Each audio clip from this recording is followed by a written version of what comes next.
ROH بدأت كفكرة نقية، مصارعة بشرف، احترام وقانون واضح، بس أي فكرة مهما كانت جميلة لازم تدخل اختبار، واختبار ROH ما كانتش بطولة ولا نزال، كان حرب غيرت شكل المصارعين، غيرت الشخصيات، خلت الشرف نفسه يتحط تحت السؤال. هل ينفع الشرف يعيش وسط الدم والعنف والصراع، ولا لازم يتكسر عشان الاتحاد يكمل؟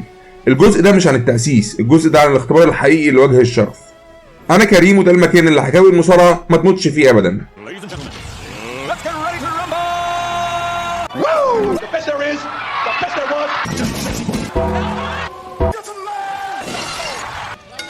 حكاوي المصارعة. في 2004 الاتحاد اتعرض لهزة عنيفة، مش بسبب نزال دموي ولا قصة كبيرة، لكن بسبب خروج واحد من المؤسسين، روب فينشتاين، اللي اتشال تماما من المشهد بعد فضيحة أخلاقية كبيرة هزت صورة الاتحاد والمصارعة كلها في الوقت ده.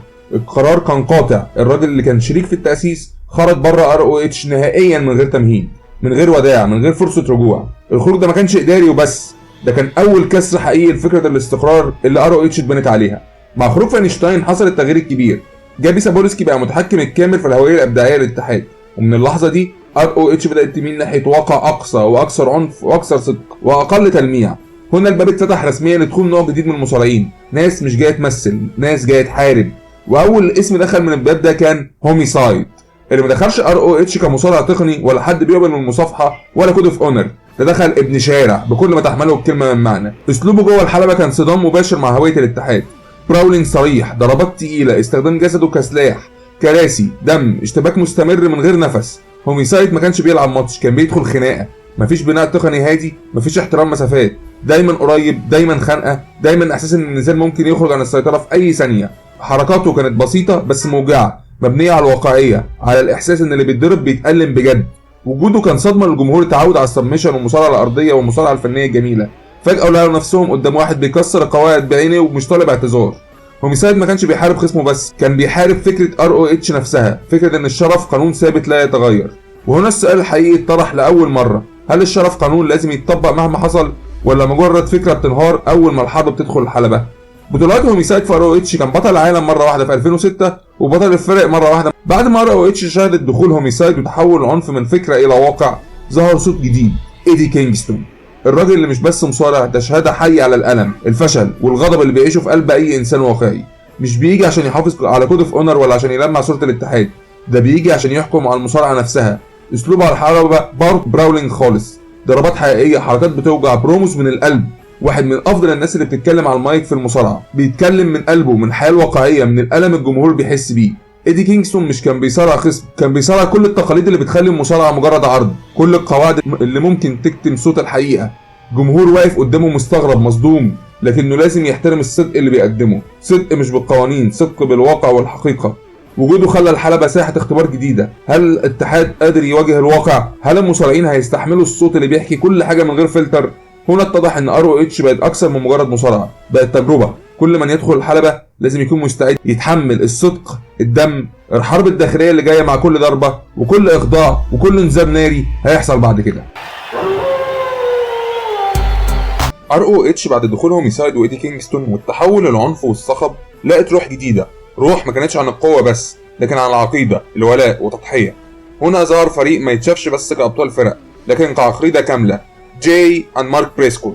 الإخوة دول مش مجرد مصارعين، دول فكرة حية على الحلبة. بريسكوز اللي تحولهم من منظر المصارعين التقليدي إلى المنظر اللي اشتهروا بيه في العالم كله كان تمثيل لروح التغيير اللي هبت على ROH. اسلوبهم كان فايلنس، براولينج، سترونج ستايل، تضحية بالجسم في كل لحظة، كل مباراة كأنها حرب عائلية، كل ضربة محسوبة عشان تثبت مين الأقدر، كل إخضاع يوجع مش بس الخصم لكن كمان الجمهور اللي بيتفرج وبيحس بالصدمة. بريسكوس ما حولوش قسم الفرق من عروض تقنية جميلة، دول حولوه لمعارك بقاء حقيقية. جمهور ROH عارف يعني ايه الالتزام بالعنف والنزاهة في نفس الوقت. البطولات بتتكلم عن نفسها، أبطال فرق ROH 13 مرة، جاي بطل العالم مرتين، مارك مرة واحدة. وجودهم خلى كلمة فريق تعني انك تحارب وتموت سوا، وان الشرف ممكن يكون عن طريق الدم مش بس عن طريق القواعد. لكن الحياة خارج الحلبة جابت صدمة غير متوقعة، وفاة جاي بريسكو في حادث سيارة مأساوي قلب كل حاجة. الاتحاد كله شعر بالصدمة، الجمهور وقع في حالة حداد، والعالم كله فقد صوت وشخصية كانت جوهر ROH. مارك الأخ والصديق والشريك واجه أصعب تحدي في حياته، كان لازم يكمل الطريق، يحمل الإرث ويحافظ على روح جاي رغم الألم، ويثبت للجميع إن بريسكوز مش بس أسماء على لوائح البطولات، دول اسلوب حياه. وفاه جاي مش بس اثرت على مارك لكن على الاتحاد كله، خلت كل مباراه تحمل معنى اعمق، كل فوز وكل بطوله بقت تكريم للروح اللي غابت. الشرف بقى اكتر من مجرد كلمه، بقى شعور حقيقي بيتنفسه كل اللي في ROH. ROH ما بقتش مجرد اتحاد مصارعه، بقت ساحه عصابات. كل تحالف وكل فريق كان بيحارب مش بس على الفوز لكن على السيطره، على اثبات الهويه، على الانتقام. تحالفات ظهرت والعصابات اتشكلت، وكل شخصيه كانت ليها مكانتها وقواعدها وعداواتها. المصافحه قل، ممنوع الضربات الغير القانونيه، تركيز كامل على التقنيه وحركات الاستسلام والمصارعه النقيه اللي بدات بيها ROH. الحزام ده كان رساله واضحه، لسه في امل، لسه في مكان للشرف وسط كل الدم والفوضى. ابطال بيور مثل ايج ستايلز اللي كان اول بطل للقب، ودوج ويليامز ونايجل ماكجينيس جسدوا الفكره دي، كل واحد منهم بعالمه واسلوبه وطريقته المختلفه. بيوري الجمهور ان المصارعه فن قبل ما تكون حرب، لحد ما نجح براين دينيلسون ان يوحده مع ROH وورلد تشامبيونشيب في 2006. لكن الحزام لوحده ما قدرش يوقف الفوضى دي كلها. وجوده كان صرخه، محاوله لتثبيت التوازن، لكن الدم والعصابات فضلوا يسيطروا على الحلبه، والجمهور حس بالانقسام اكتر من اي وقت فات. الحلبه بقت اختبار لكل من يدخل، مين هيسيب اثر، مين هيقف قدام الضغوط ويثبت نفسه. كل ماتش بقى اختبار للصبر، للقوه وللفكره نفسها اللي الاتحاد اتبنى عليها، عشان نوصل لواحده من اهم النقاط المحوريه في تاريخ ROH. ROH كانت بتقول ان الشرف هو الاساس، وان المصارعه فن قبل اي حاجه. CZW كانت بتقول العكس تماما، الدم هو الحقيقه والعنف هو اللغه الوحيده اللي الجمهور بيفهمها. طب هو مين CZW ده اصلا؟ ده الوريث الشرعي ل ECW اللي خد الجنان والاكستريم الى درجات اعلى كمان من ECW. طب ايه علاقته ب ROH؟ الاتحادين كانوا في نفس المدينه، فيلادلفيا. يعني الصدام ما كانش سؤال هل هيحصل ولا لا، السؤال كان امتى هيحصل الصدام. CZW كانت رمز للالترا فايلنس، طاولات، سلالم، شوك، دم من غير حدود. ROH كانت بتقدم نفسها كبديل محترم، كمكان للمصارعين اللي عايزين يثبتوا نفسهم جوه الحلبه مش في الاسعاف. والتوتر كان موجود من اول يوم لحد ما انفجرت الشراره الاولى، كانت برضه هوميسايد. مصارع واقف في النص بين العالمين، اسلوبه دموي، تاريخه في CZW بس بقى واقف جوه ROH. ده لوحده كان استفزاز مباشر. وبعدها ريكي ريس وايدي كينجستون، اسماء جايه من نفس الخلفيه، نفس الوجع، نفس الشارع. CZW شافت ان ROH بتسرق رجالتها، ROH شافت ان CZW بتمثل تهديد لفكرتها نفسها.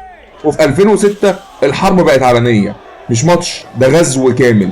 مصارعين من CZW بيدخلوا عروض ROH فجأة، هجوم، كراسي، دم، جمهور مذهول مش فاهم ايه اللي بيحصل، اول مره يشوف حاجه زي دي. ROH رد بنفس الطريقه، الحدود بين الاتحادين اتمسحت تماما. الموضوع ما بقاش مين بيكسب ماتش، بقى مين بيفرض هويته. مواجهات مباشره زي هوميسايد ضد كريس هيرو، نزالات جماعيه بتحول حلبه لساحه حرب حقيقيه، تقني ضد مجنون، علم ضد فوضى. جسمه بيتعاقب مش بس عشان الفوز لكن عشان اثبات فكره. والماتش ده لوحده كان ملخص العداوه كلها. اللي حصل في عداوه CZW ضد ROH كانت لحظه مفصليه. لاول مره ROH اتضطرت تواجه سؤال صريح، هل هنتمسك بالشرف حتى لو خسرنا حياتنا، ولا نغوص في الدم عشان نثبت وجودنا؟ الحرب دي كسرت براءه ROH للابد. بعدها العنف ما بقاش استثناء، بقى خيار. والجمهور نفسه اتغير، في ناس عشقت التصعيد وفي ناس بدات تحس ان الفكره الاصليه نفسها بتضيع. ROH خرجت من الحرب دي منتصره شكليا بس متغيره جذريا. الاتحاد ما بقاش نقي زي الاول، ولا بقى دموي زي CZW، بقى حاجه ثالثه. الاتحاد عارف ان الشرف لوحده ما يكفيش، بس العنف لوحده بيدمر. ومن هنا الطريق كان ممهد لمرحله اخطر، مرحله الانقسام الكامل، ومرحله الجيل اللي اتربى وهو شايف الدم والشرف بيتصارعوا قدامه. بعد كل ده ما زالت الروح الحقيقيه ل ROH موجوده، متمثله في جابي سابولسكي، العين اللي بتلاحظ كل موهبه، الايد اللي بتمسك كل نزاع، والدم اللي بيخلي الاتحاد حي. لكن حتى الروح دي اللي كانت موجوده ممكن تواجه كل العواصف. في عام 2008 بدات الخلافات تتصاعد ما بينه وبين المستثمرين والاداره العليا للاتحاد، خصوصا بسبب التوسع وضغط السوق عليهم ورغبتهم في ادخال مصارعين باساليب عنيفه اكتر. سابولسكي شاف ده تهديد مباشر لهويه ROH اكتر كمان من اللي حصل الفتره اللي فاتت والقانون الشرف اللي اسس عليه الاتحاد، وحس ان الاتحاد ممكن يبتعد عن قيمته الاساسيه تماما. الخلاف وصل لمرحله ما كانتش فيها مجال للتسويه. قرر سابولسكي الانسحاب نهائيا من ROH. الخروج ده ما كانش وداع حلو، كان انفصال صارم ومؤثر جدا على مصداقيه الاتحاد امام جمهوره والمصارعين اللي بالوضع الحالي فقد الاثنين المؤسسين بتوعه.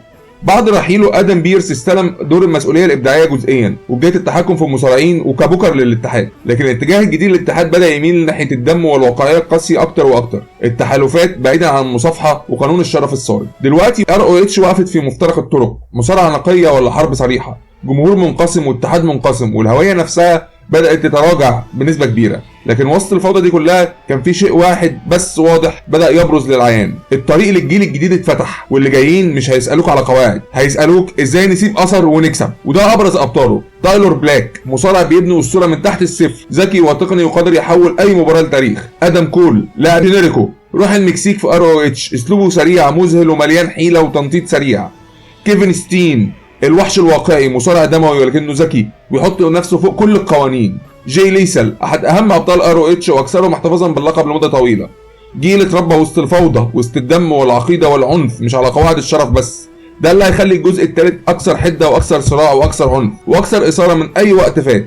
تابعونا عشان تعرفوا باقي قصه ROH اتحاد الشرف اللي عاش وسط صراع الدم. وما تنساش تعمل اللايك والشير عشان القناه كمان تعيش وسط صراع اليوتيوب، واكتب لنا رايك في الحلقه ومستني ايه من قناه حكاوي المصارعه.